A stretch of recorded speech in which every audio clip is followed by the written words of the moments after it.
హే బలవంత్. సుహాస్ శివానీ నగరం లీడ్స్‌గా గోపి అచ్చారా డైరెక్షన్‌లో వచ్చిన కామెడీ డ్రామా ఇది. ఈ సినిమా స్టోరీ ఏంటి? దీని మీద నా ఒపీనియన్ ఏంటనేది ఇప్పుడు తెలుసుకుందాం పదండి. ముందుగా ఈ సినిమా స్టోరీ ఏంటంటే, ఈ సినిమాలో మన హీరో కృష్ణ చిన్నప్పటి నుంచి వాళ్ళ నాన్నలా పెద్ద బిజినెస్ మ్యాన్ అవ్వాలని కలలుగంటూ ఉంటాడు.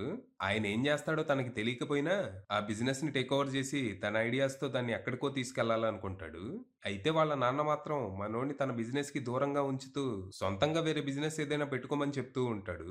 కానీ మనోడు మాత్రం తన టాలెంట్ ఏంటో వాళ్ళ నాన్నకి అర్థమయ్యేలా చేస్తే, ఆయనే బిజినెస్ హ్యాండ్ ఓవర్ చేస్తాడనే ఆశతో ఓ ఎన్‌జీఓలో బిజినెస్ కన్సల్టెంట్‌గా చేరి, నష్టాల్లో ఉన్న చిన్న చిన్న బిజినెస్‌లని తన ఐడియాస్‌తో ప్రాఫిట్‌లోకి తేవటం మొదలుపెడతాడు. అయితే ఓ ఇన్సిడెంట్ వల్ల అన్‌ఎక్స్‌పెక్టెడ్‌గా మనోడు వాళ్ళ నాన్న బిజినెస్‌ని టేక్ ఓవర్ చేస్తాడు. కానీ వాళ్ళ నాన్న చేసే బిజినెస్ ఏంటో తెలిసాక మనోడికి దిమ్మ తిరిగి బొమ్మ కనపడుతుంది. ఈ షాక్ నుంచి తేరుకునే లోపే తనకి ఇంకో పెద్ద సమస్యొస్తుంది.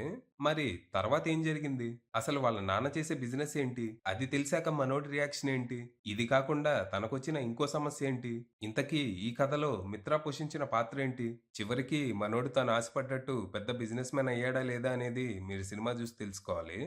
ఇక ఈ సినిమా ఓకే. కాసేపు టైమ్ పాస్ అనిపిచ్చింది.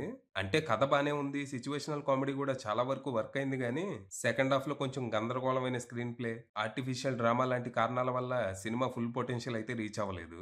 ఫస్ట్ హాఫ్ చాలా వరకు ఎంటర్‌టైనింగ్‌గా సాగింది. ఇక్కడ కథని బానే సెటప్ చేస్తారు.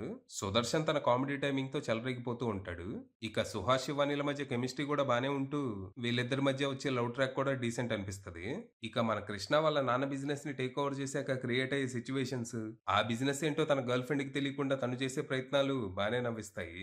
సైడ్‌లో నడిచే పొలిటికల్ ట్రాక్ కథకి సంబంధం లేకుండా కొంచెం చిరాగ్గా అనిపించినా, ఇంటర్వెల్ ట్విస్ట్‌తో దాన్ని అసలు కథకి లింక్ చేస్తూ సెకండ్ హాఫ్ ఇంకా క్రేజీగా ఉండబోతుందనేలా సెట్ చేస్తారు. కానీ సెకండ్ హాఫ్‌కొచ్చేసరికి మాత్రం సినిమా పూర్తిగా ట్రాక్ తప్పింది. ఫస్ట్ హాఫ్‌కి దీనికి సంబంధమే లేదన్నట్టు ఏదేదో చేశారు. ఆ బొమ్మరిల్లు ఎపిసోడ్ పూర్తిగా కాకపోయినా కొద్ది వరకు నవ్విస్తది.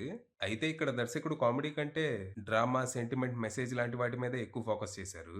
అయితే ఈ సడన్ షిఫ్ట్ నేచురల్‌గా గాకుండా ఫోర్స్డ్‌గా అనిపిస్తది. చంపా క్యారెక్టర్‌తో డ్రామా పండించాలనుకున్నారు గానీ, ఆ క్యారెక్టర్‌లో యాక్టర్స్ పెర్ఫార్మన్స్ అంతంత మాత్రంగానే ఉండటంతో, మనకు ఆ క్యారెక్టర్ మీద సింపతి క్రియేట్ అవ్వకపోగా నవ్వొస్తది. ఇక తండ్రి కొడుకుల సెంటిమెంట్ కూడా పెద్దగా వర్క్ అవ్వలేదు. సుహాసు, నరేష్ గారు సిన్సియర్ పెర్ఫార్మన్సెస్‌తో ట్రై అయితే చేస్తారు గానీ, రైటింగ్ పేలవంగా ఉండటంతో ఉపయోగం లేకుండా పోయింది. ఇక క్లైమాక్స్ కూడా సింపుల్‌గా తేల్చి పారేశారు. హడావిడిగా అన్నీ ముగించేస్తారు. కథని సాటిస్ఫైయింగ్‌గా ముగించిన ఫీలింగ్ రాదు. ఇక పెర్ఫార్మన్స్‌ల విషయానికొస్తే కృష్ణగా సుహాస్ బాగా సరిపోయాడు. కామెడీతో పాటు ఎమోషనల్ మూమెంట్స్‌లో కూడా ఆకట్టుకున్నాడు. ఇక మిత్రగా శివానీ నగరం కూడా బానే చేసింది. కొన్ని చోట్ల నవ్వించింది కూడా. తన ఆర్థోడాక్స్ ఫ్యామిలీ ట్రాక్ బానే వర్కౌట్ అయింది. ఇక ఫ్రెండ్ క్యారెక్టర్‌లో సుదర్శన్ చెలరేగిపోయాడు. తను ఉన్నంత సేపు మనం నవ్వుతూనే ఉంటాము. తన పంచులన్నీ బాగా పేలాయి. ఈ సినిమాకి మేజర్ హైలైట్ తనే అని చెప్పొచ్చు. ఇక ఫాదర్ క్యారెక్టర్‌లో నరేష్ గారు కూడా మెప్పించారు. సెకండ్ హాఫ్‌లో ఆయన వార్నింగ్ సీన్ బానే వర్క్ అయింది. అలాగే ఎమోషనల్ మూమెంట్స్‌లో కూడా బానే చేశారు. ఇక వెన్నెల కిషోర్ కొద్ది వరకు నవ్వించగా, హర్షవర్ధన్, అజయ్ ఘోష్ తదితరులంతా తమ పాత్రల పరిధి మేరకు నటించి మెప్పించారు. ఇక టెక్నికల్‌గా సినిమా పర్లేదు. ప్రొడక్షన్ వాల్యూస్ బాగుండగా, మహి రెడ్డి అందించిన సినిమాటోగ్రఫీ డీసెంట్ ఉండింది. ఇక వివేక్ సాగర్ అందించిన పాటలు పర్లేదనిపించగా, బ్యాక్‌గ్రౌండ్ స్కోర్ మాత్రం బావుండింది. ఇక ఎడిటింగ్ సెకండ్ హాఫ్‌లో చాలా బెటర్ ఉండాల్సింది. చాలా సన్నివేశాలు ట్రిమ్ చేయొచ్చు. ఇక రైటర్, డైరెక్టర్ గోపి అచ్చారా విషయానికొస్తే ఆయన పనితనం పర్లేదు. ఓ సెన్సిబుల్ సబ్జెక్ట్‌ని ఎంటర్‌టైనింగ్ వేలో చెప్పడంలో చాలా వరకు సక్సెస్ అయిన తను, కామెడీతో పాటు మెసేజ్ గూడా ఇవ్వాలి, సెంటిమెంట్ గూడా పండించాలనే ప్రయత్నంలో మాత్రం పూర్తిగా తడబడ్డారు. తన ఒపీనియన్‌ని కన్విన్సింగ్‌గా చెప్పడంలో ఫెయిల్ అయ్యారు. ఇలాంటి సబ్జెక్ట్‌తో సినిమా అంటే సీరియస్ సోషల్ డ్రామా తీయాలి. కామెడీ చేస్తే కామెడీనే అయిద్ది. కామెడీ చేసినంత వరకు చేసి లాస్ట్‌లో సడెన్‌గా సీరియస్ అంటే అవ్వదు. రెండిటిని బ్యాలెన్స్ చేయటం అందరికి అయ్యే పని గాదు. ఫైనల్‌గా చెప్పేదేంటంటే, పెద్దగా ఎక్స్‌పెక్టేషన్స్ ఏమి పెట్టుకోకుండా వెళ్తే కాసేపు నవ్వుకొని రావచ్చు.